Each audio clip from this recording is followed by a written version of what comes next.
This is my 26th year. Wow. Yeah. Yeah. If you had to do it all over again, would you still be a teacher? Oh, 100%. 100%. Because being part of a school community and being here my entire career, I mean, this school community is what's helped me through very difficult times, including my breast cancer diagnosis. If I didn't have them to support me, it would have been really difficult. I feel bad for people that don't have, the supportive community, because it makes it a little bit more manageable, for sure. Because of what? So, when you get a breast cancer diagnosis, or I'm sure any other diagnosis, your world as you knew it falls apart. And you don't know if you have tomorrow. With breast cancer, you don't know if you're going to survive. You don't know if you're going to lose your hair. You might lose your breasts. And just the day-to-day life and tasks that you need to do become impossible because you're in such a dark place.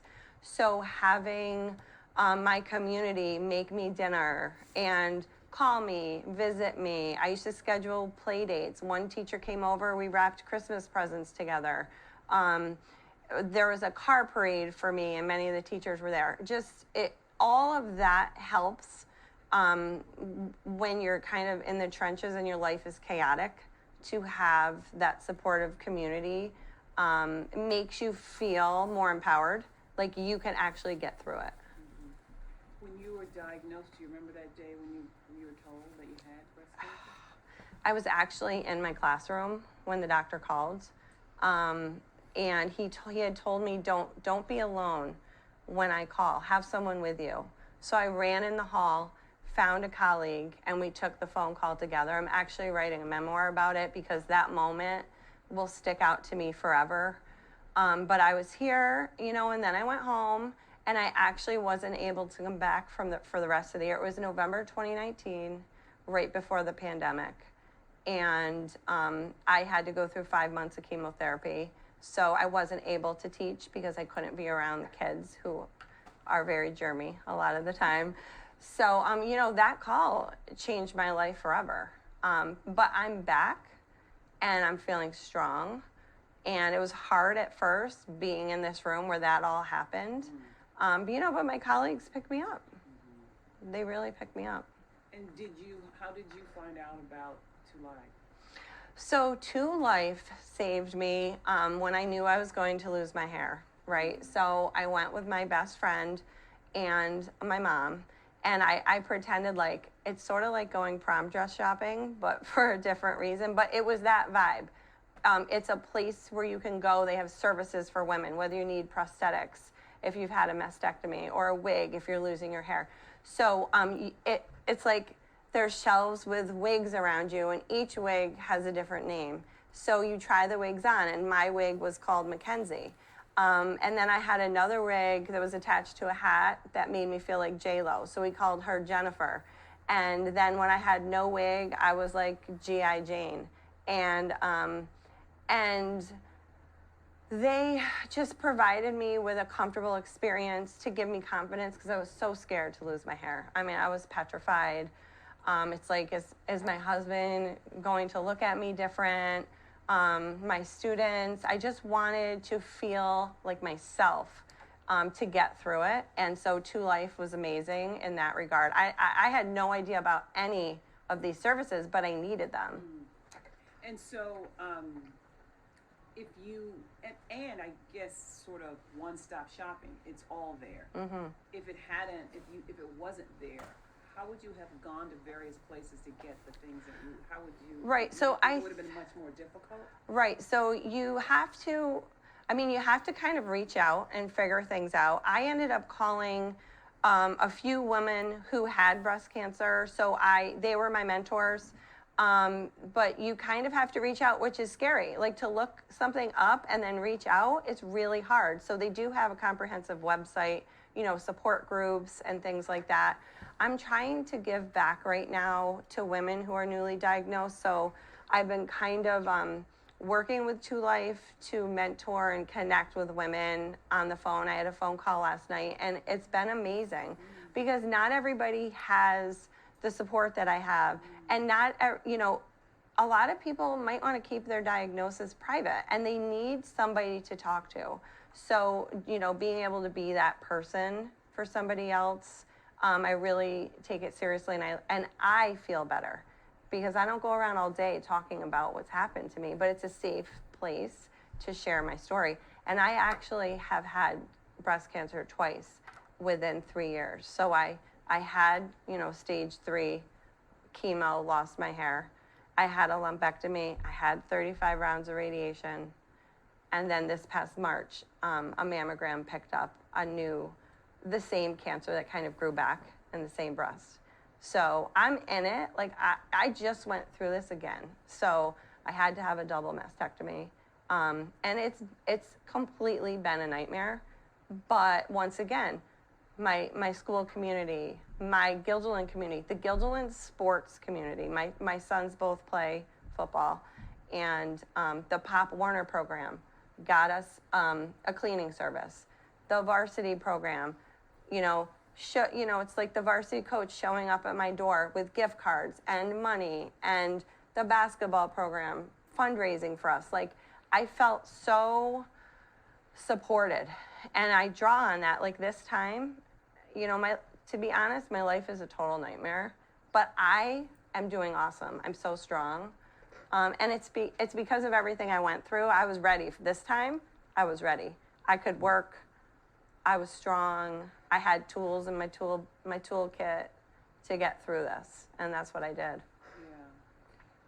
What do you think all of this, and it might still be hard to put your finger on it, what done for your family, for your coworkers here, and now for women that you hope to come in contact with and work with?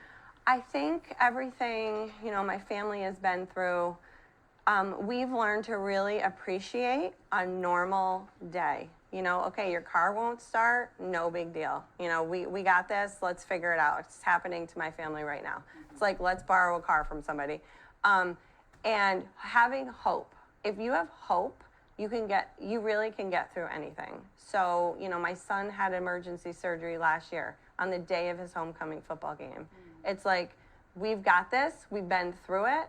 I want my kids, my husband, and my extended family to all feel resilient, whether it's a hurricane hitting your home in Florida, whether it's your pet dying. Like, we have to be resilient and just kind of lean on each other. And, my family completely there for me, whether it's driving me to chemo appointments. My brother sent me a motivational song every morning to kind of just get me moving. And I know he's doing that for his son now, who just had a career-ending football injury.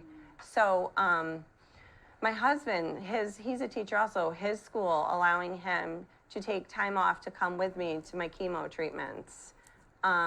Just knowing that you have to ask for help and you have to have some hope, and you can really literally do anything. Like, I can do anything.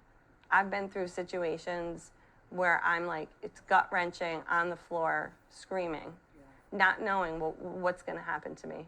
And so I know I can do anything. Yeah. And would you say to another person who may be just going through this, you'll get through it, you'll be okay? They will get through it. Yeah. And it's like, okay, if we're struggling, let's make a plan. So what do we need to do for our plan? And then I will check back with them in a few days and see how it's going. Because when you first get diagnosed and you don't have a team of doctors and you don't know really how involved the cancer is, what your treatment's going to be like, that is the darkest time, and it could last up to 3 weeks until you get all the pieces together. And once you get that in place, you can make a plan and move forward. The best thing my husband did for me, he's a football coach and a PE teacher. He treated my cancer like a football game. He was like, we don't know the opponent. We got to get a game plan. We need a scouting report. Whether it's checking into the doctors or the surgeons, finding out a timeline. Where is this going to happen? And then once we know, we can execute the game plan and win. And it's kind of like alleviated some of the stress because I do see it through his eyes and how he saw it. Like he was my coach, I was his player, and let's get it done. Let's do this. Let's fight. But we have to know all the pieces of the game plan before we can, feel successful. And then, if I'm talking to a newly diagnosed patient, it's like this is really hard. Where you are right now is extremely difficult, but it will get better. Once you start fighting and you know your plan, it's going to get easier. And then one day you will look back, and this is a memory you actually, believe it or not, will be grateful for. Because if I didn't have to do this, I would not be the person I am today. And like, I'm Wonder Woman. My family tells me, like, I have to be. Most people would not have been able to do this, and I wouldn't have been able to either had I not found the tools.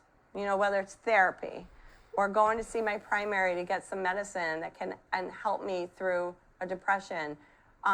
Whether it's finding, I had a Beachbody coach that helped me eating healthy, which is also a positive mindset of fighting cancer. I started lifting heavy weights during chemo. And I'm like, I don't think any other chemo patient is doing deadlifts in their basement. But it's like literally all I could think of to do to be strong up here. If my body was strong, then I felt like I would be strong enough mentally to get through it. So I try and give hope to the women I'm mentoring and connecting with, because it might not seem obvious, but it's there somewhere. It's there.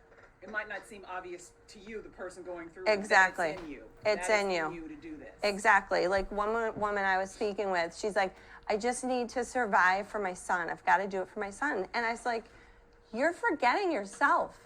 Like, you need to live for yourself. Like, let's talk about that for a minute.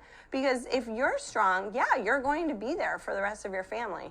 But I feel like it's so fascinating to spark something in someone of how, to get them to feel like they can do it and to have hope.